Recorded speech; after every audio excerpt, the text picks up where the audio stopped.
আমি নবী বলেছি জানাজারে ইমামের পিছনে সূরা ফাতিহা তোমরা পড়বে, জানাজার সালাতে তোমরা সূরা ফাতিহা পড়বে, কিন্তু তোমরা ইমামের পিছনে হোক অথবা জানাজারে উপস্থিত হয়ে সূরা ফাতিহা পড়তে হবে বাধ্য।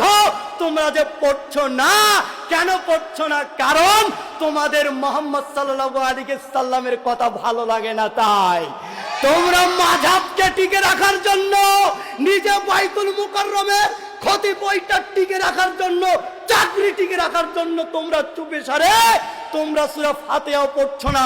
তোমরা মাযহাবের অনুসরণ করে হককে ঢেকে রেখে নিজের মতো করে জানাজার পড়াচ্ছ। এই দেশে বেগম খালেদা জিয়ার জানাজার হয়েছে, এই দেশে বেগম খালেদা জিয়ার জানাজার হয়েছে। বাইতুল মুকাররমের খতিব তিনি জানাজার পড়িয়েছেন, তবে সূরা ফাতিহা নাকি পড়েনি গো। সে নাকি বলেছে সূরা ফাতিহা পড়তে হবে না। আরে কতজন বলেছে সূরা ফাতিহা পড়া যাবে না? আর আমরা আহলুল হাদিস না, কোরআন এবং সহিহ হাদিস থেকে অসংখ্য সিয়াসিত্তার প্রত্যেকটা কিতাব থেকে আমি ওমর ফারুক বিন সাইফুল্লাহ দলিল পেশ করতে পারবো ইমামের পিছনে সূরা ফাতিহা পড়তেই হবে এবং জানাজার সূরা ফাতিহা পড়তেই হবে ইনশাআল্লাহ। তার মানে যা কিছু চলছে সব ধোঁকাবাজি। আমি নবী বলেছি তোমরা জানাজার সালাতে সূরা ফাতিহা পড়ো, তুমি পড়লে না কেন? তার মানে তুমি আমাকে মানো না। তাই সম্মানিত উপস্থিতি, এই হাদিস অনুবাদ করে এটাই বোঝানোর চেষ্টা করছি মুহাম্মদ সাল্লাল্লাহু আলাইহি সাল্লামকে আমাদের সকলকে মেনে নিতে হবে। এবং আমি এটা চ্যালেঞ্জ করে বলছি, শোনেন, ইমামের পিছনে এবং জানাজার সালাতে সূরা ফাতিহা পড়তে হবে। সিয়াসিত্তা প্রত্যেকটা কিতাব থেকে আমি অসংখ্য অগণিত দলিল আমি পেশ করতে পারবো।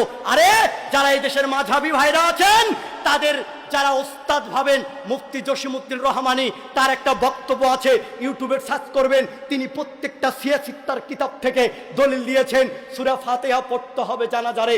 এরপরও আপনারা মানতে পারছেন না, কেন মানছেন না সেটা আপনাদের ব্যক্তিগত ব্যাপার। তবে আপনাকে অনুরোধ করব, ইনশাআল্লাহ এই আমল আমরা সকলে পালন করব। হাত উঠান তো একবার। জানাজার সালাতে সূরা ফাতিহা পড়বো ইনশাআল্লাহ, পড়বো ইনশাআল্লাহ। আমরা কি কোনো ব্যক্তির কথা মানতে রাজি? কোন বড় হুজুরের খতিবকে অনুসরণ করতে রাজি? আমরা কাকে মানবো বলেন তো? মুহাম্মদ সাল্লাল্লাহু আলাইহি সাল্লামকে ছাড়া আমরা আর কাউকে মানতে রাজি নয়। লিল্লাহি তাকবীর, লিল্লাহি তাকবীর।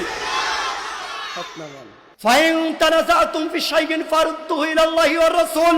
আল্লাহ বলছেন, যদি তোমরা কোন বিষয় নিয়ে মতভেদ দেখা দেয়, যদি তোমাদের মাঝে কোন বিষয় নিয়ে মতভেদ দেখা দেয়, তাহলে তোমরা সেই মতভেদের বিষয় আল্লাহ এবং তার রাসূলের দিকে ফিরিয়ে দিবে।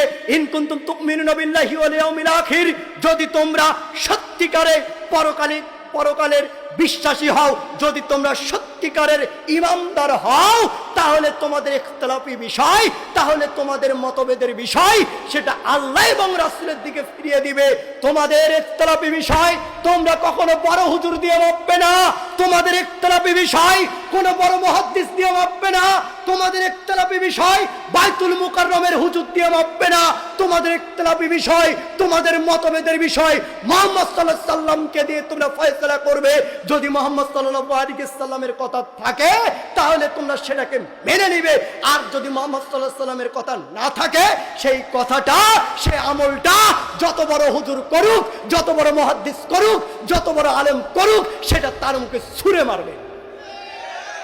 আহলুল হাদিসরা আদর্শকে বিশ্বাস করে, আহলুল হাদিসরা কোরআন এবং সুন্নাহর জন্য যে কোনো সময় জীবন দিতে প্রস্তুত। এই দেশের মাটিতে কিছুদিন আগে কোরআন এবং সুন্নাহর কথা বলার কারণে, মাজারের বিরুদ্ধে কথা বলার কারণে রফিকুল ইসলাম বিন সাইদকে আক্রমণ করা হয়েছে, রফিকুল ইসলাম বিন সাইদকে মারধর করা হয়েছে। আরে বলা হয়েছে চিরতোয়াক্কা করে না, কোরআন এবং সুন্নাহর জন্য যে কোনো সময় জীবন প্রস্তুত ইনশাআল্লাহ। আহলুল হাদিসরা কখনো বিদআতীদের সাথে আপোষ হবে না, আহলুল হাদিসরা জীবন দেবে, তবু মুহাম্মদ সাল্লাল্লাহু আলাইহি সাল্লামের সুন্নাত ছেড়ে দিবে না।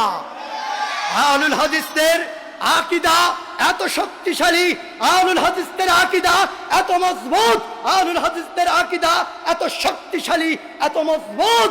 আহলুল হাদিসরা বলে, শোনো, তোমরা আমাদেরকে তোমরা হত্যা করতে পারো, তোমরা আমাদেরকে মামলার ভয়ভীতি দেখাতে পারো, তোমরা আমাদেরকে রফায়ে দাইন করার কারণে আমাদেরকে তোমরা মসজিদ থেকে বের করে দিতে পারো, পায়ের সাথে পা মিলানোর কারণে মসজিদ থেকে বের করে দিতে পারো, ইমামের পিছনে জোরে আমিন বলার কারণে মসজিদ থেকে বের করে দিতে পারো, তোমরা আমাদেরকে ইমামের পিছনে সূরা ফাতিহা বলার কারণে মসজিদ থেকে বের করে দিতে পারো, তোমরা আমাদেরকে ফাঁসির কাস্তে ঝোলাতে পারো, তবু আমরা কখনো ইমামের পিছনে সূরা ফাতিহা, ইমামের পিছনে জোরে আমিন, ইমামের পিছনে রফায়ে দাইন করা, বুকের উপরে হাত বাঁধা, পায়ের সাথে পা মিলানো কখনো ছাড়তে রাজি নয়। আহলুল হাদিস আমরা এমন, চারদিকে যখন জুলুম ছিল, চারদিকে যখন অত্যাচার ছিল, সেই সময়তে আহলুল হাদিসদেরকে নিজেদের বকরি ভেড়া ছাগল মনে করত। তখন একজন লোক লোহার উপরে হাতুড়ির উপরে দাঁড়িয়ে বলেছিল, আরে শোনো, তোমরা যে বলছো আহলুল হাদিসরা তোমাদের বকরি ভেড়া ছাগল, এটা নয়, আহলুল হাদিসরা হচ্ছে এই দুনিয়ার শক্তি, আহলুল হাদিসরা হচ্ছে এই দুনিয়ার শক্তি, আহলুল হাদিসরা হচ্ছে এই দুনিয়ার শক্তি। যেদিন আহলুল হাদিসরা থাকবে না, সেই দিন কোন দল, কোন জামাত, কোন দল, কোন জামাত বাতিলের সাথে মোকাবেলা করতে পারবে না। ঠিক আমরা আহলুল হাদিসরা কোশ্চেন কেন বেদাতীদের নিকট মাথা নত করব না ইনশাআল্লাহ। সম্মানিত উপস্থিতি, দ্বিতীয় বক্তা এসেছে, বক্তৃতা আর দীর্ঘায়িত নয়, তবে আপনাদের নিকট এইটা আহ্বান জানাবো, মুহাম্মদ সাল্লাল্লাহু আলাইহি ওয়াসাল্লামের সুন্নাত আমরা কোশ্চেন কালো ছাড়তে রাজি, ছাড়বো না ইনশাআল্লাহ। দেখেন, যেহেতু আমাকে একটু বলা হলো কথা বলেন, আমি আপনাকে মুহাম্মদ সাল্লাল্লাহু আলাইহি ওয়াসাল্লামের আনুগত্য একটু আপনাকে দেখাই। সহিহুল বুখারীর ৭২৮০ নম্বর হাদিস, আবু হুরায়রা রাদিয়াল্লাহু তাআলা আনহু তিনি বলছেন, রাসূল সাল্লাল্লাহু আলাইহি ওয়াসাল্লাম তিনি বলেছেন, কুল্লু উম্মতি ইয়াদখুলুনাল জান্নাতা, আমার যত উম্মত আছে সমস্ত উম্মত জান্নাতে যাবে, ইল্লা মান আবা, তবে যারা সম্মত ব্যক্তি, যারা আমাকে অস্বীকার করে তারা ব্যতীত, যারা আমাকে অস্বীকার করে তারা ব্যতীত। জিজ্ঞাসা করা হলো, কিলা মান আবা ইয়া রাসূলুল্লাহ, কারা আবার আপনাকে অস্বীকার করলো, কারা আবার আপনাকে অস্বীকার করলো? আল্লাহর নবী বলছেন, মান আতওয়ানি দাখালাল জান্নাহ, যেই ব্যক্তি আমার আনুগত্য করলো ও জান্নাতে গেল, ওমান আসানি ফাকাদ আবা, আর যে ব্যক্তি আমার অবাধ্য হলো সে আমাকে অস্বীকার করলো। আমি নবী বলেছি, তোমরা সুদ খেও না, সে খায় কেন, আমাকে মানে না তাই। আমি নবী বলেছি, তোমরা ঘুষ খেও না, কেন খায়, কারণ আমাকে মানে না তাই। আমি নবী বলেছি, বেদাত করো না, আমি নবী বলেছি বেদাত করো না।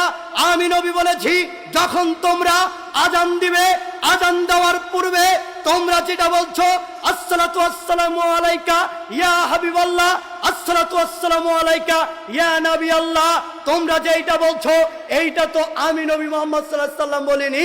তোমরা যে বলছো তার মানে তোমরা আমাকে মানো না, অস্বীকার করছো, তাই বলছো। আমি নবী বলেছি, যখন তোমরা সালাত শুরু করবে, সালাত শুরু করে দাঁড়িয়ে যখন সামনে যাবে, তখন তোমরা জানাজার সালাতে যখন তোমরা উপস্থিত হবে, সেই জানাজারে যে নিয়ত রয়েছে এই নিয়ত পড়বে। তোমরা তোমাদের অন্তরের বিষয়